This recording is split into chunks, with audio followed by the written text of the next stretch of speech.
For the best experience, put on headphones and write a comment, where you are from and what time you are watching the video. Don't forget to subscribe. My name is Claire, and I grew up in a small Central European country. Most people probably haven't heard of it, even though it's rich in diverse landscapes, from a small coastline on the Adriatic Sea to the towering Alps. But most of the land is covered in gentle hills, and almost 2/3 of it is blanketed in dense forests.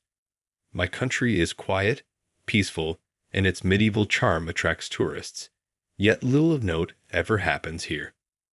I lived in a rural area, surrounded by vast forests. My nearest neighbor was nearly a quarter mile away, and much of my childhood was spent running through the woods near our house. I remember every corner of that forest, where the best trees for climbing were, the spots where the flowers grew the most beautiful, and the hidden clearings I considered my secret places. One summer, in 2001, I was about 12 years old and eager for adventure. That day, I decided to explore the woods by myself. The forest was my second home, and though we had bears wandering around sometimes, they weren't what I feared most. No, it was the drunken hunters who posed a bigger threat. That day, I felt an unusual sense of freedom as I wandered deeper into the forest than I ever had before.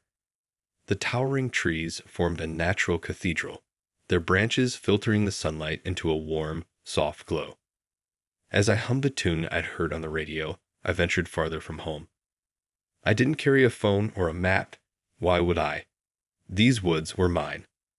But time got away from me. Suddenly, I noticed the sunlight had taken on a warm, golden hue, the sign that the day was ending. The air grew cooler, and I realized with a start that I had no idea where I was. Panic surged through me. I wasn't just lost. I was in unfamiliar territory, far from home, as dusk crept in. I tried to stay calm, telling myself I could find my way back if I retraced my steps. But it was no use. The terrain was unfamiliar, and I began wandering aimlessly, hoping to stumble upon the main road. And then, I saw something. In the fading light, a figure appeared in the distance. It was small, like a child, and I thought it might be someone from a neighboring village. I started toward the figure, but as soon as it noticed me, it ran. I followed, shouting out, but the figure, a young girl, maybe my age, kept darting between the trees, just out of reach.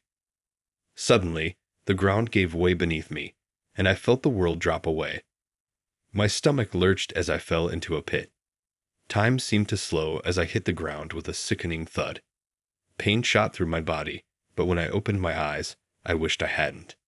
At first, everything was pitch black, but soon my eyes adjusted to the gloom. Inches from my face were two wide, empty eyes. I gasped and scrambled backward, my hand brushing against something dry and crumbling. A light flickered in the distance, and soon the entire cave lit up. I wasn't alone. All around me were dry, desiccated bodies. Their eyes, dull and lifeless, were locked onto mine. Their skin was stretched tight over skeletal faces, their lips drawn back in eternal screams of anguish.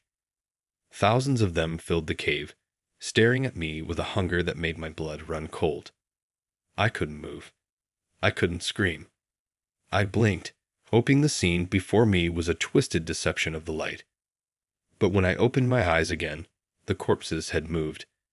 They didn't shift visibly, but each time I blinked, they were a step closer, edging toward me. Sweat dripped down my neck, and my eyes burned as I struggled to keep them open. Yet, I couldn't resist the need to blink again. When I did, the bodies were nearly on top of me. Their bony fingers reached for me, and I closed my eyes tight, wishing I would wake up from this nightmare. I waited for the sound of movement, for the cold grip of skeletal hands to drag me away, but nothing happened. I opened my eyes cautiously. I was back in the woods, resting on the forest floor not far from my house. My body was trembling, but I scrambled to my feet and ran home, tears streaming down my face. Relief washed over me as I reached my front door, but something inside me knew this wasn't the end. That night, I dreamt of the bodies in the cave, Their dead eyes stared at me as they clawed at the walls, trying to reach me. I woke up drenched in sweat, my heart pounding, only to see something far worse. A face was pressed against my bedroom window. It was the girl I'd seen in the woods, but now her skin was pale and lifeless, her eyes wide with fury. Her bony fingers clawed at the glass, as if she was trying to break in. I screamed, but when my parents rushed in, the girl was gone. From that night on, she came to my window every night. She was always there, staring at me with those hollow, furious eyes. I could hear her nails scratching at the glass. I told my parents, but they dismissed it as nightmares, a reaction to my getting lost in the woods. They couldn't understand. It's been 12 years since then, and she still comes. I've been to therapists who told me it was stress, maybe trauma from childhood. But nothing helps.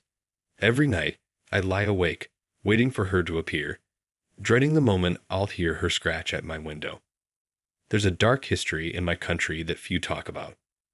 After World War II, when the communists took over, thousands of people who resisted were killed. Men, women, and children were executed or buried alive in old mines, their bodies hidden in mass graves. Many believe these atrocities have been buried along with the truth. Even today, the government refuses to acknowledge what really happened, and the people responsible have never been brought to justice. I've always wondered if the cave I fell into that day was one of those places, a forgotten graveyard where the restless dead still linger. My family had ties to those who resisted, and I can't help but feel that the girl who haunts me is connected to that dark past.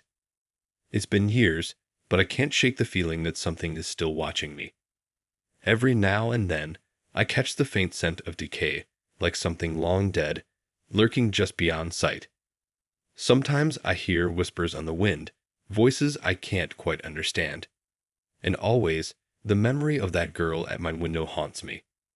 I don't know if she'll ever go away. Maybe she's waiting for something.